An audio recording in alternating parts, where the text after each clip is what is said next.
Bueno, hoy arrancamos con una entrevista que viene después de la pausa que vamos a hacer dentro de minutos. Vamos a entrevistar a Juan Flores, ¿sí? Autor del libro El Origen, explotación y acumulación capitalista en el Río de la Plata colonial. Exactamente.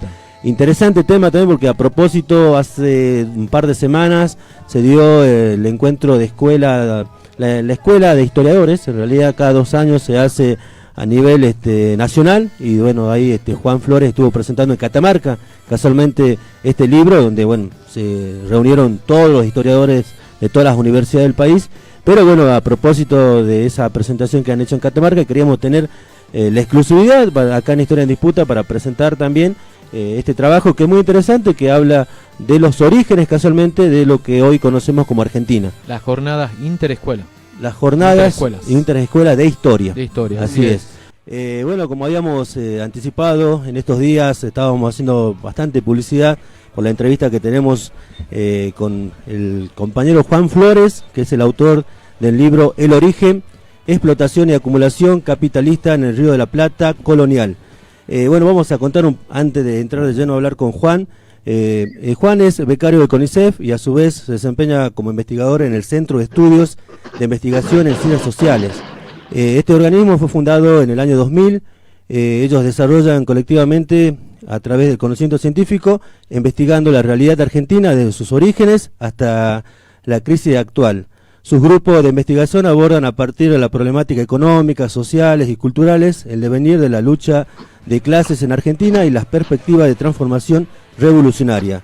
Y por último, y no menos importante, decir que Juan, como historiador, no solamente es eso, sino que también es dirigente y militante de Razón y Revolución.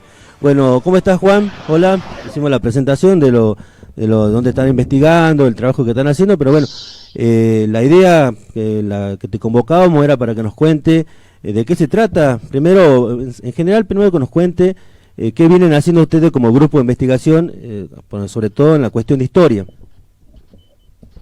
Bien. Bueno, mira, ahí lo que nosotros venimos realizando desde ya hace más de una década tiene que ver con la investigación de la construcción de la hegemonía burguesa en la Argentina. Es decir, el proceso por el cual una clase social que no era dominante, que se encontraba incluso en términos subalternos, dominada políticamente y con muchas limitaciones para poder desarrollarse como clase, para acumular, lo que sería la burguesía argentina, el embrión, digamos, de la burguesía argentina. ¿Cuál es ese proceso por el cual esa clase social toma el poder y desarrolla todo el camino para construir un capitalismo, para desarrollar una nación, es decir, desarrollar todo un espacio de acumulación que le permita acumular, y que se construya en tanto, digamos, como clase hegemónica en ese mismo espacio nacional? Es decir, es la historia de la hegemonía burguesa. El grupo de investigación, que es el grupo de investigación de la Revolución Burguesa, explica esta hegemonía burguesa a partir de el resultado de la lucha de clases. Es decir, es un proceso que está mediado por un triunfo político por parte de esta clase social. No se expresa únicamente en términos puramente economicistas o en términos puramente, digamos, abierto a desarrollos materiales de la estructura económica, sino también de la lucha de clases, es decir, del proceso por el cual la burguesía derrota a la contrarrevolución, y a partir de eso, como te decía antes, libera todos los potenciales, todas las trabas para poder desarrollar toda su potencialidad como clase. Bien, y Juan, otra cosa que creo que es importante, con esto, a través de las investigaciones que vienen haciendo ustedes, también se abre otros debates con otras corrientes, con la academia, con los divulgadores y con la misma izquierda. Creo que es importante abrir ese debate. Exacto. Hay, digamos, a raíz de la investigación que hemos desarrollado, llegamos a varias conclusiones que son, digamos, antagónicas a los planteos, por un lado, de la academia burguesa. Desde la caída del muro de Berlín para acá, en la academia burguesa prácticamente el planteo central es la inexistencia de las clases sociales, la inexistencia de la explotación. El Origen, que es el libro que sacamos recientemente, lo que plantea justamente lo contrario, es decir, en la estancia de Buenos Aires colonial, es decir, tardo-colonial, es decir, las estancias que rodean a la ciudad de Buenos Aires, lo que acontece es una relación de explotación, sea con peones, con esclavos, pero es explotación, es decir, hay una clase que le transfiere riqueza a la otra en el proceso de trabajo. Eso es un poco la conclusión que sacamos de ahí. Justamente por eso hablamos de una burguesía, por eso hablamos de una clase social que está interesada en tomar el poder, tanto objetivamente, es decir, sus intereses son los que te comentaba antes, desarrollar un capitalismo nacional, pero además también desde el aspecto subjetivo, es decir, lo va madurando, lo va pensando, en los escritos de Belgrano, en los escritos de Hipólito Vieites, todo eso de alguna manera se puede observar. Correo de Comercio, un montón de periódicos que nos permiten, digamos, hacer estas afirmaciones. Bien. Pero por otro lado, después está la izquierda, creo que es la otra punta del debate, claro. Que tiene que ver justamente con, digamos, un planteo según el cual, digamos, la nación argentina es una nación que no está completada, es decir, esta tarea burguesa es una tarea incompleta, y por otra parte, la clase social que lo lleva a cabo es incapaz de poder desarrollarla. Entonces se plantea una clase, una burguesía que no tiene rasgos de la burguesía seria, ¿no? Es decir, ¿por qué no fuimos a Estados Unidos? ¿Por qué no fuimos a Francia? ¿Por qué no fuimos a Inglaterra? Claro. Es decir, ¿por qué los capitalismos no tienen el mismo tamaño o la misma calidad del capitalismo argentino? Esa es un poco la pregunta que siempre guió el nacionalismo, y la izquierda cae acá. Elías Peña, por ejemplo, planteaba, digamos, 5 siglos de capitalismo colonial, es decir, de una clase social que pasa de un colonialismo a otro, pero capitalismo, o mejor dicho, la estructura social se mantiene. Él pensaba en un capitalismo, obviamente antes de la colonia, pero bueno, en concreto lo que observa es eso, es la continuidad de una clase dominada, mejor dicho, subordinada al colonialismo español y luego francés, y luego inglés, perdón. Claro. Entonces, obviamente todos estos planteos no tenían mayor sustento, es decir, son planteos más bien teóricos, o más que teóricos diría abstractos, es decir, no es lo mismo, es decir, abstractos en el sentido de que no tenían un sustento empírico que permitiera afirmar lo que estaban señalando. ¿Por qué sería una burguesía que no es digamos, una burguesía seria? Y bueno, porque este es el planteo que hacen estos autores, es una clase terrateniente que solo vive de renta. Pero nosotros demostramos justamente que no, al contrario, vive de la explotación del trabajo asalariado, que a lo largo del siglo XIX ha innovado en términos productivos en la producción agraria, que se ha desarrollado en términos cualitativos el capitalismo agrario, que ha habilitado, digamos, el desarrollo material, pero sobre una rama, no la misma rama que se insertó en el mercado mundial, digamos, Inglaterra, por ejemplo. Porque hay que tener en cuenta un montón de variables que estos autores no tienen en cuenta. Por ejemplo, el Río de la Plata colonial no es el mismo escenario que Inglaterra en el siglo XIX, totalmente. En el siglo XVIII, incluso en el siglo XVII. ¿Por qué? Porque tenemos un espacio muy amplio, con poblados muy dispersos, donde los caminos no están desarrollados, donde ir de una provincia a la otra, de una intendencia a la otra, digamos, no tardaba un montón, digamos, había un montón de obstáculos para el desarrollo material, y en esas condiciones la revolución, el resultado de la revolución va a ser necesariamente otro. Nosotros, digamos, la caracterización, lo que observamos es que el capitalismo que desarrolla esta burguesía es, por un lado, tardío, pero también es chico, y también agrario, es decir, está insertado sobre esta base agraria. No tiene que ver tanto con la cualidad, el resultado del desarrollo del capitalismo, es decir, el capitalismo se termina efectivamente formando, sino que tiene que ver con el tamaño. Digamos, el problema del capitalismo argentino es que es un capitalismo chico, su mercado interno más chico. Claro. De hecho, siempre el gran problema del siglo XIX es el de la población, el del poblamiento. Por lo tanto, digamos, necesariamente el resultado iba a ser de alguna manera diferente. Claro. Pero es diferente en términos cuantitativos, no cualitativos. El capitalismo se desarrolla, solo que con un tamaño menor. Exacto. Y ahí está el problema. Entonces, esto, digamos, que estoy diciendo que es un lineamiento muy general, tiene un sostén, tiene un sostén que es un trabajo empírico, donde hemos trabajado sobre esta burguesía agraria y sobre los intereses de esta misma burguesía agraria de que efectivamente el capitalismo se desarrolla. Digamos, siempre está la lectura de, bueno, si se hubiera repartido en la tierra, bueno, se hubiera desarrollado el capitalismo, siempre pensando en esta lógica del capitalismo norteamericano, ¿no? La vía farmer, ¿no? El típico pequeño campesino que se va expandiendo en la frontera, que eso dinamizaría el desarrollo capitalista. Sin embargo, cualquier estudio más o menos serio del capitalismo norteamericano sabe que eso, digamos, es una fantasía muy liberal y que en realidad no tiene mayor, digamos, anclaje empírico tampoco. O sea, hay muchos trabajos que demuestran que también operó un desarrollo de la concentración agraria. Lo que pasa es que, bueno, la concentración agraria también tiene sus particularidades, temas, digamos, muy específicos que no quiero aburrirlos, pero digo, en concreto, la conclusión es, efectivamente, esta idea de, bueno, si se hubiera repartido la tierra, si los terratenientes no hubieran dilapidado las riquezas, todas estas ideas en realidad no tienen mayor asidero. Claro. Y bueno, es un poco las conclusiones que vamos sacando de los estudios de la estructura agraria en el Río de la Plata. Juan, antes de entrar de lleno a tu libro, estaría bueno que nos cuente, porque no es el único trabajo que viene haciendo el grupo, y estaría bueno que nos cuente que hay 3 libros anteriores que son muy interesantes, que está enmarcado también en lo que nos venís contando. Exacto, sí, ahí, bueno, es lo que decía al comienzo, el desarrollo del capitalismo agrario el capitalismo nacional y de Argentina en general, tiene su piedra angular en la lucha de clases.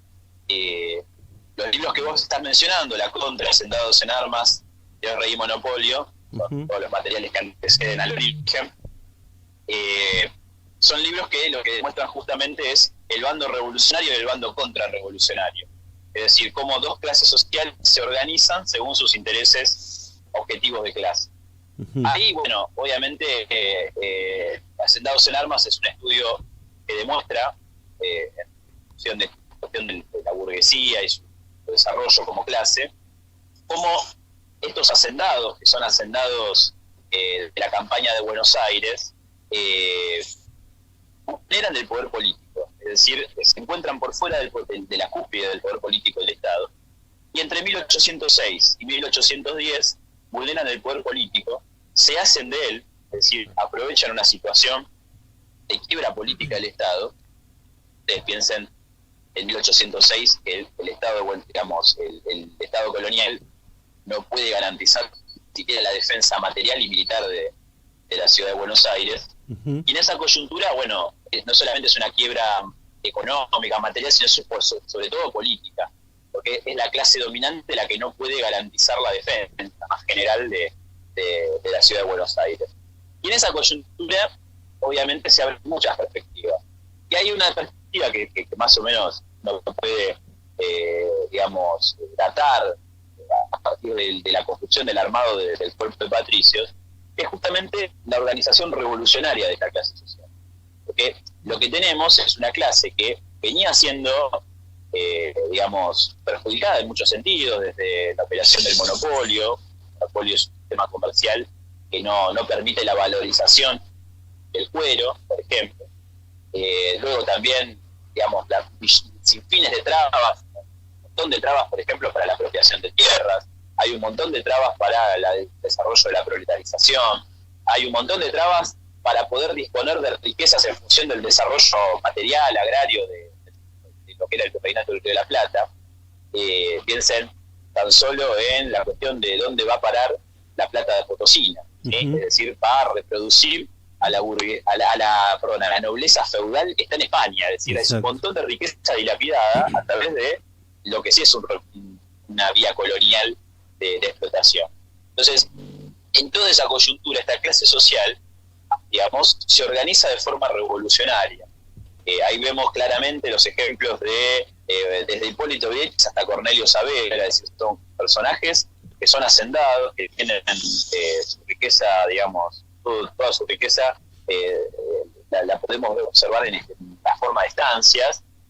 Son estos que acumulan capital, es decir, a partir de la explotación del trabajo asalariado acumulan.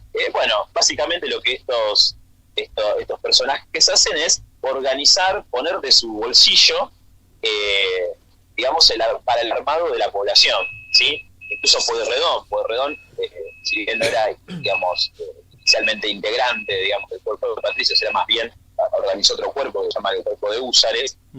Tenemos un personaje que digamos, en sus propias estancias, en sus propios espacios, organiza a los peones, incluso a los esclavos, es decir, les da armas, los organiza para obviamente ir detrás de sus propios intereses, los intereses más generales que son los de la burguesía.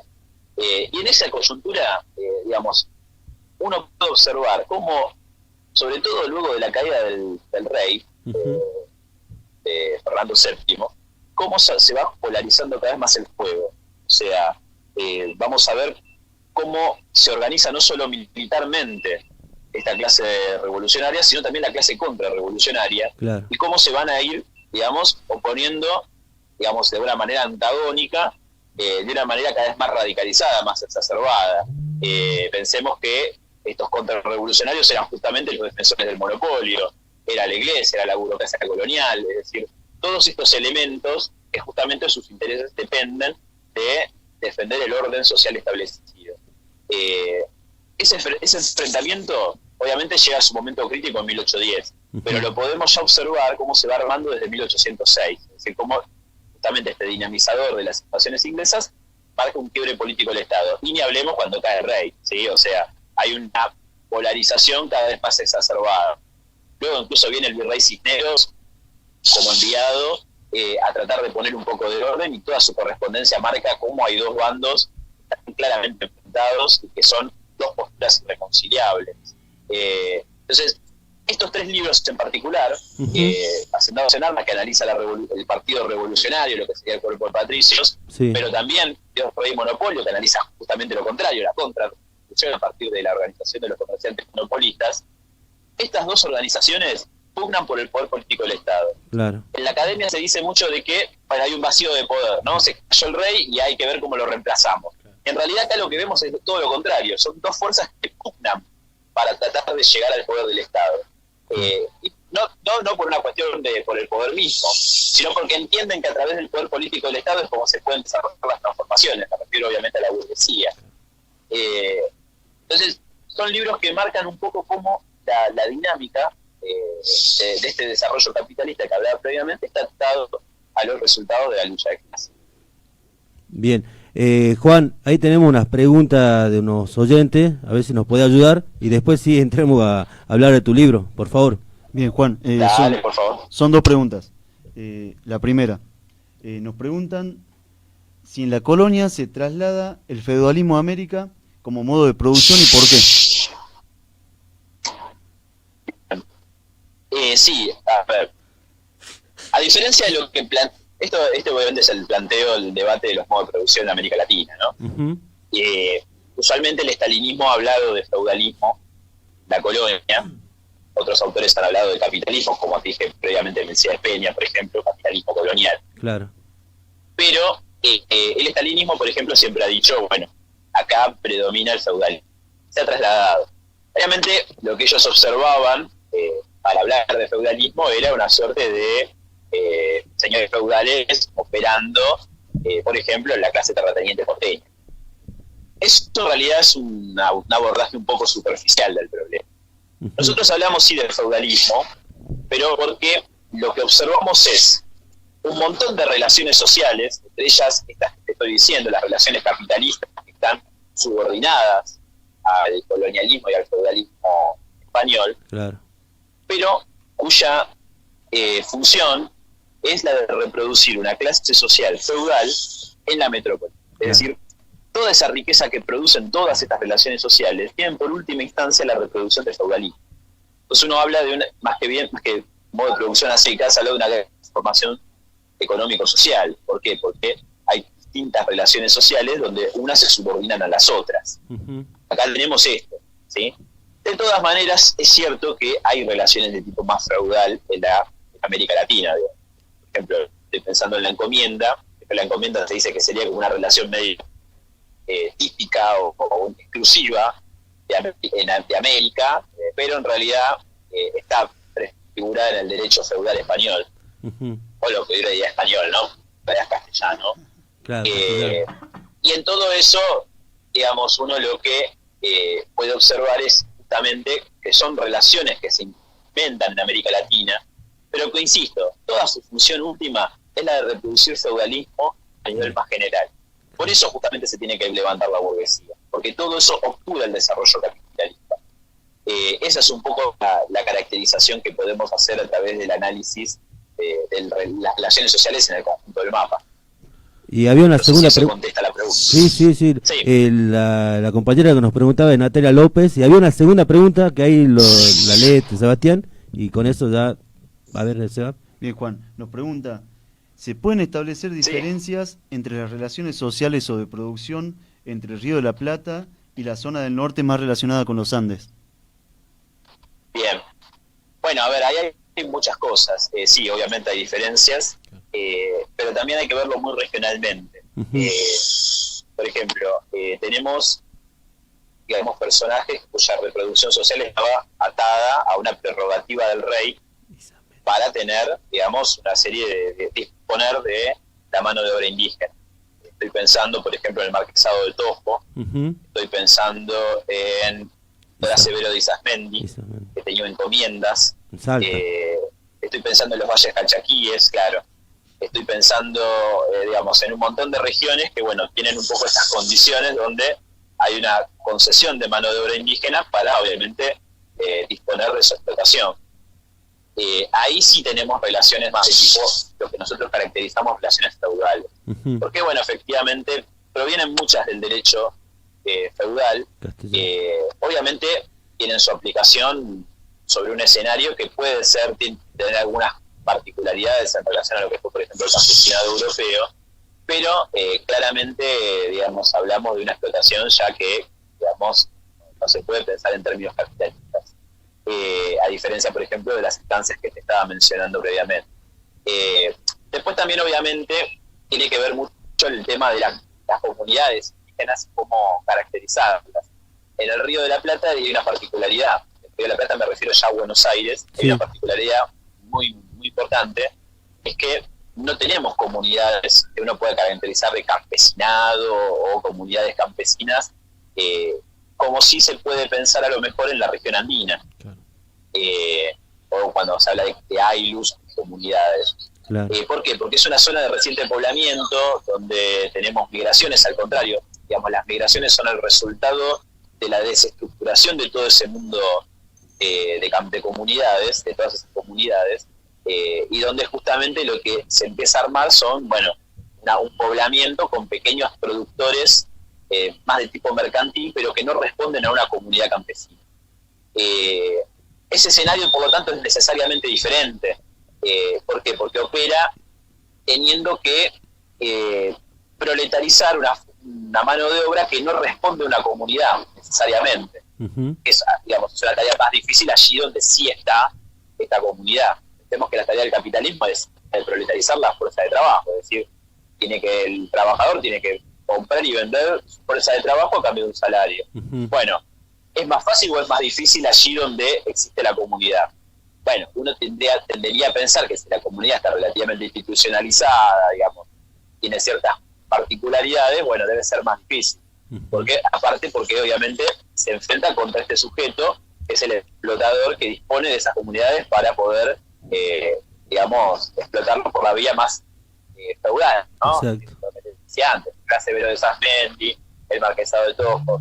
Incluso te cuento una cuestión, el Severo de Isasmendi intenta dar al comienzo de la revolución, cuando la revolución generar su efecto de contagio en el resto de las provincias, lo que intenta hacer es, digamos, dar un golpe al cabildo, ¿sí? Un golpe contrarrevolucionario. Luego es derrotado, pero es un elemento activo de la contrarrevolución. ¿Por qué? Porque justamente su reproducción depende del orden colonial. Él dispone de la mano de obra indígena por una prerrogativa real, una constitución del rey. Y por lo tanto, de que subsista esa relación de dominación más general, depende de su propia reproducción como clase dominante.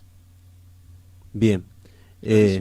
Claro, Juan, la verdad que espero que a la compañera le haya quedado claro también. Bueno, ahora Juan, ya nos queda un par de minutos. Contanos este cuarto libro que vendría a ser, bueno, el origen, y hacia dónde apunta, ¿cuál sería el objetivo ya de este libro? Bueno, un poco lo que te comentaba anteriormente. Bueno, en la revolución habíamos comentado que el elemento revolucionario, el sujeto revolucionario es la burguesía agraria. Asentados en armas habíamos observado que adoptaban esta forma que se llamó hacendados, pero había que, digamos, tratar de desglosar naturaleza social, es decir, bueno, ¿cómo se reproducen? Esa es la pregunta que todo marxista tiene que hacerse a la hora de pensar clases sociales, ¿sí? Claro. Y bueno, el origen un poco intenta eso, es decir, fuimos a una serie de libros de estancia de un hacendado, era portugués, de origen portugués, pero que se instala en la campaña de Buenos Aires.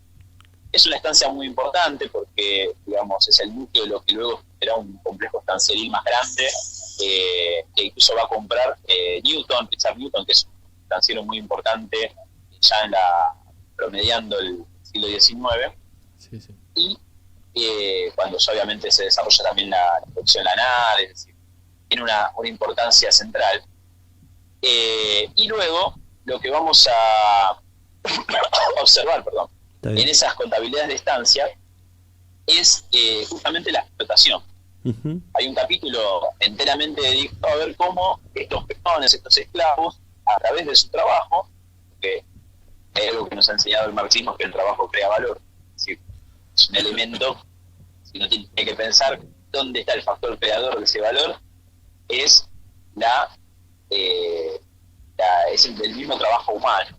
Claro. Pero ese trabajo humano lo que hace es justamente transferir riqueza de un sector al otro. El productor directo, que serían los peones, pero también los esclavos, aunque muy secundariamente, le transfieren riqueza en el proceso de trabajo al hacendado. ¿Sí?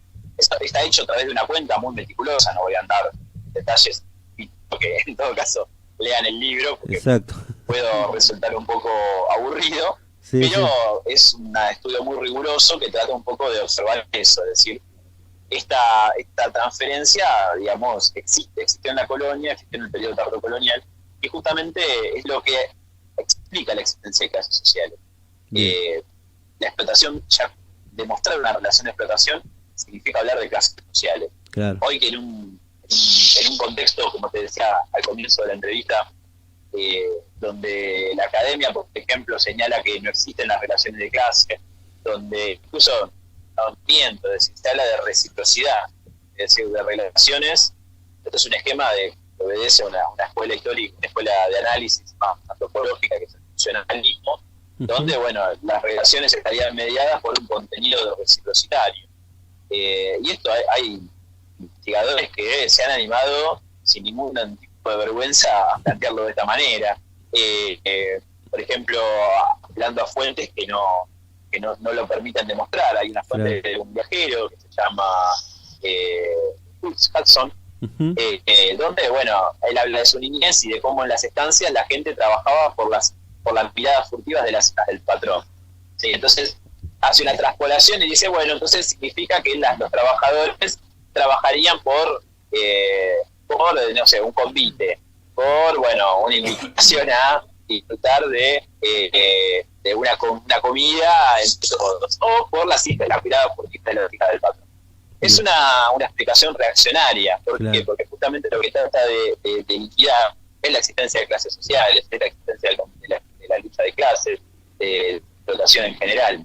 Pero bueno, esto obviamente no es casualidad que haya surgido, ¿sí?, al retorno de la democracia, y obviamente profundizó con la caída del muro de Berlín, donde en la academia ha habido un combate feroz contra el marxismo, contra cualquier mirada que tratara de plantear que justamente los que producimos la riqueza social somos los trabajadores y que por lo tanto somos la clase explotada de este sistema. Entonces, un poco lo que trata de poner de relieve este trabajo es la existencia de clases y cómo justamente es ese interés de clase lo que motiva luego la revolución. Claro. Ese es un poco el objetivo. Bien. La verdad que muy interesante, no solo, o sea, el trabajo que estás haciendo, que seguramente seguís investigando, pero tomarlo en conjunto, los 4 libros que nos contaste así a grandes rasgos, yo creo que es importante por lo menos para los que estamos, algunos que hacemos historia también, nos parece Importante primero para tener otro punto de vista, porque vos muy bien hablaba de la academia, y la academia está en todas las universidades, y acá en Jujuy es parte también de eso, y que falta, digamos, que se produzca desde una cosa más crítica, y que tomen como sujeto a las clases sociales, porque sobre todo a los sectores explotados, porque casualmente el programa que hacemos nosotros es casualmente rescatar a aquellos sujetos que han sido olvidados por la historia, y sobre todo en la academia, ¿visto? Que a veces, por más que rescatamos cosas que se hacen en la academia, pero no lo toman como un sujeto central dentro de las investigaciones que hay. Creo que eso es muy interesante, digamos, el aporte que están haciendo ustedes. Bueno, muchas gracias. Es un poco la idea, es un poco discutir con la academia, que eso pueda, y no solamente por el ánimo de la discusión, sino que también pueda servir para las necesidades de la clase obrera en la Argentina, que obviamente con una perspectiva revolucionaria, que es lo que levantamos nosotros al principio. Bien, cualquier cosa, a los que nos están escuchando, les decimos que bueno, se pueden comunicar con nosotros si les interesa el libro, porque tenemos, digamos, no solamente el origen, sino que también podemos acercarles los otros libros que mencionaste, que es La Contra, Hacendados en Armas, y el último, que me olvido siempre el título, Tierra y Monopolio. Exactamente. Bueno, no sé si quieren preguntar algo más ustedes, muchachos. Clarísimo para mí. Muy, pero muy claro. Bueno, Juan, seguramente te vamos a estar convocando para otra ocasión, para ver también, porque vi ahí que tenés un artículo sobre Jujuy y Salta, casualmente del tema del monopolio, los hacendados. Creo que eso también estará interesante, en algún momento lo podamos charlar. Bueno, perfecto. Dale, un abrazo, Juan, y será hasta la próxima. Saludos, Juan. Muchas gracias. Gracias por la llamada. Hasta luego. Bien. Chao. Bueno, estábamos hablando con Juan Flores, autor del libro Origen, Explotación y Acumulación Capitalista en el Río de la Plata Colonial. Y bueno, como habíamos dicho, es parte también de un centro de investigación, que es el Centro de Estudios e Investigación en Ciencias Sociales. La verdad que hace rato que no escuchábamos, o sea, siempre hablamos sobre la Revolución de Mayo, claro. Tenemos algunas visiones que hemos aprendido tanto en el profesorado, en la facultad, pero creo que por lo menos esto abre un nuevo panorama, más allá que yo ya vine investigando hace rato, es un organismo que surgió en el año 2000, pero por lo menos a mí creo que se abre la perspectiva de también de tomar una nueva forma, una nueva perspectiva, claro, de estudiar, sobre todo acá en nuestro ámbito, porque claro, estudiamos mucho, por ejemplo, el éxodo jujeño es parte de esto. Exactamente. Pero siempre se trata de no ver que dentro de todo ese proceso hay clases sociales en acción, tanto las que se oponían a que caiga el régimen colonial, o aquellos que querían impulsar a que caiga. O sea, creo que eso también es importante porque nos ayuda a ver que hay clases sociales que están presentes. Antagónicas. Aparte, las distintas formas de reproducciones que hay en una zona y otra, como decía bien, en la zona andina, que es la que pertenecemos nosotros, y la zona pampeana, que tenía otra forma de reproducción, ¿no? Sobre todo en la clase proletaria, en los trabajadores, etcétera. Y sí, y donde nosotros nos fijamos, tomando esta comparación, donde más resistencia y donde a veces había un poco más de apoyo de parte del régimen colonial, era en la zona esta donde estaba más establecida, que era lo que se conoce como Alto Perú y el Perú. Sí, o sea, donde había más resistencia a la revolución que venía avanzando desde el sur, que venía desde la zona de Buenos Aires, pero que tienen su porqué. Acá Juan nos contó un poco, pero creo que hay que indagar, y bueno, en algún momento también nosotros tenemos que empezar a tomar estos libros para divulgar también, porque es la tarea nuestra, que somos divulgadores de distintos puntos de vista. Pero bueno, ¿algo más para agregar, Sebastián, o si no vamos al corte? Porque la verdad que nos pasamos con la entrevista. Nos pasamos, pero no, para mí fue clarísimo, ¿no? Y para mí recalcar esto que nos decía Juan, ¿no? De que todas estas investigaciones no se hacen solo porque sí, sino que tienen un fin. Exactamente, eso de que tienen un fin, y que encontrar, digamos, un hilo en el pasado para que hoy empezamos a ver el presente y aspirar a un futuro, como siempre decimos. Bueno, y agradecerle, la verdad que fue muy exitosa la entrevista, porque bastantes personas nos siguieron, por lo menos por las redes. Claudia Sá, Suárez, Guillermo, Franco, Natalia, bueno, después también hay otros compañeros que no comentaron, pero que están viendo, como Ivana, por ejemplo. Aparte, agradecer las preguntas que hay del libro, el tema, está bueno, ¿no? Sí, Para no, armar eso, el debate. hubo una interacción, digamos, Sí, eso, sí. porque la verdad que no se me había ocurrido preguntarle esta cuestión de si realmente era feudal o no era feudal la colonización, el tema esto de las diferencias que había entre las regiones, que creo que Claro. bastante, cualquiera pensó que estaba armado, pero la verdad que salió bien. Vamos entonces a la pausa comercial, Daniel, y ya regresamos.